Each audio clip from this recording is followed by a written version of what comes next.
mean, do you think, Thunderfoot, that the media coverage of Park 51 was fair in the United States? No.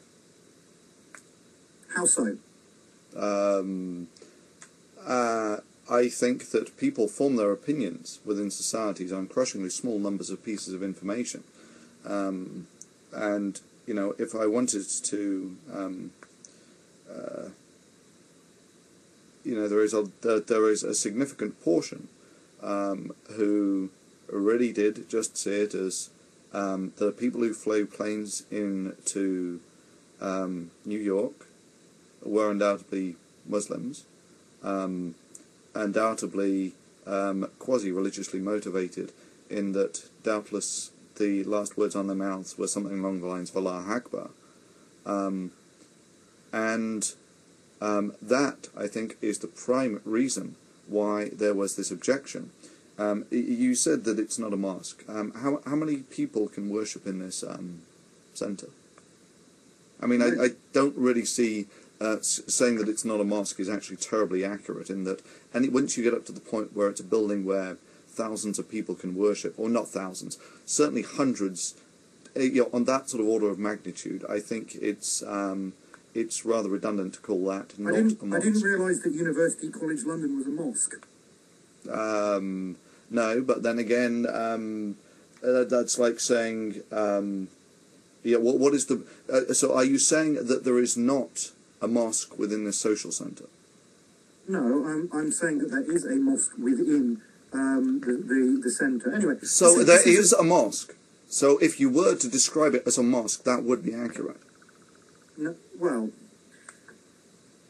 if you describe, I don't know, the lid of this bottle as, you know, if you describe all of this bottle as the lid of the bottle, yes, that's accurate.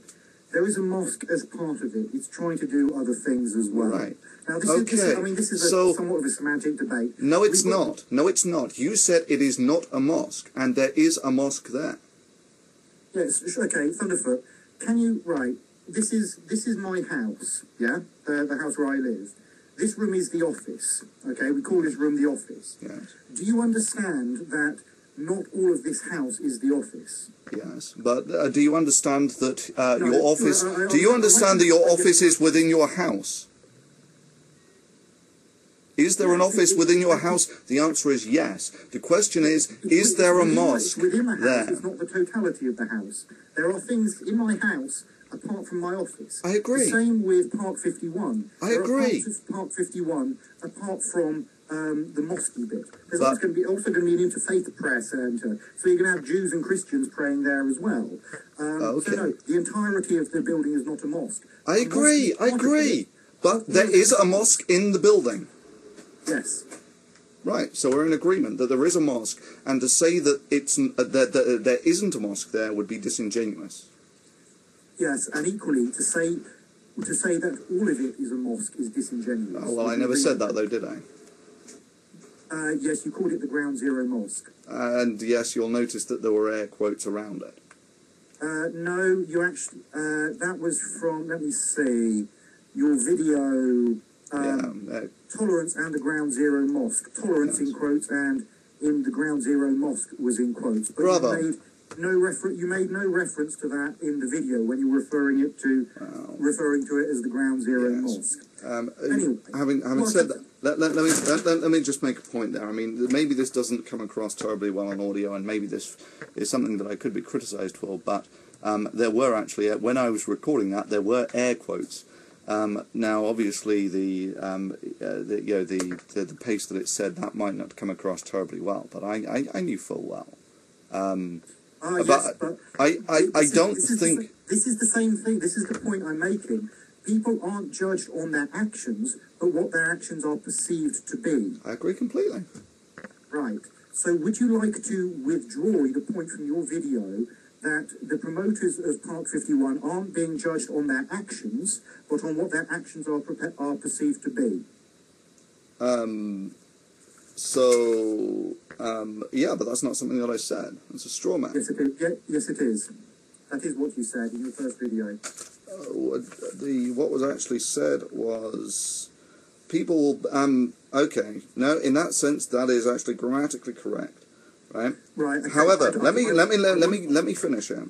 In that, but okay. So likewise, then, if you're going to go down that route, the comparison is correct, but it is almost a point of pedantry saying that they're based on their actions. On what other basis, other than their actions, could you establish their intent?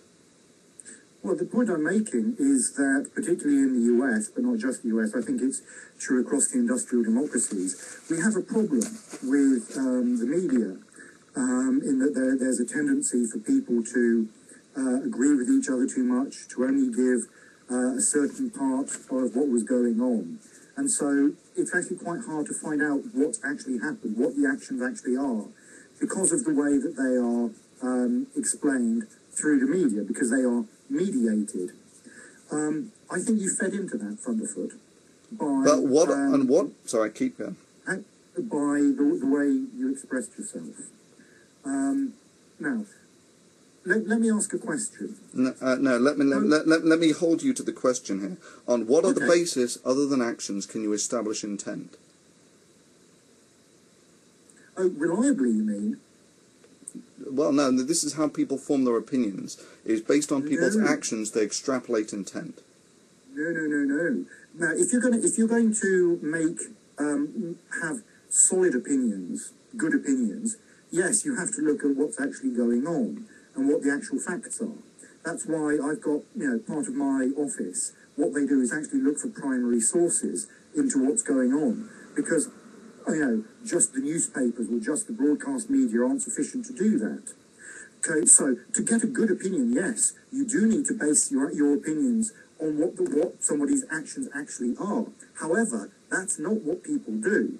People generally, because they don't have a staff working for them, go to the newspapers, go to the radio news, go to the television news, go to the internet, even go to YouTube to find out what's going on.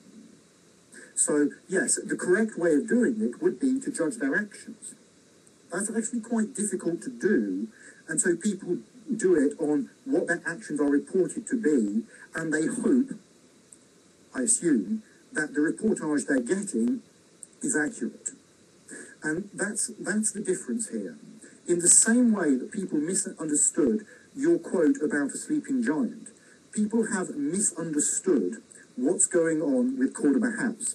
I'll come later to what the aims of Cordoba House are, but they have been portrayed as the, Cordoba House has been portrayed as the glorious 19 Memorial Mosque. And just out of interest, Landon, why do you think that actually gains traction in America?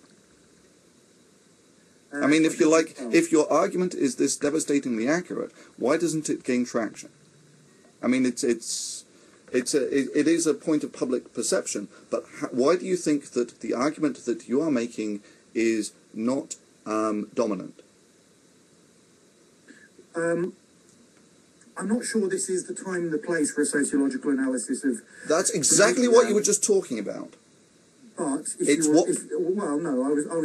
merely pointing out the fact that it occurs. What I would tend to say, though, and I mean, I find it slightly difficult to comment about the US media because I've never worked with it. In the UK media, what you see on a lot of stories is journalists will effectively agree a line between them. There is a desire to make sure that no one journalist is left out.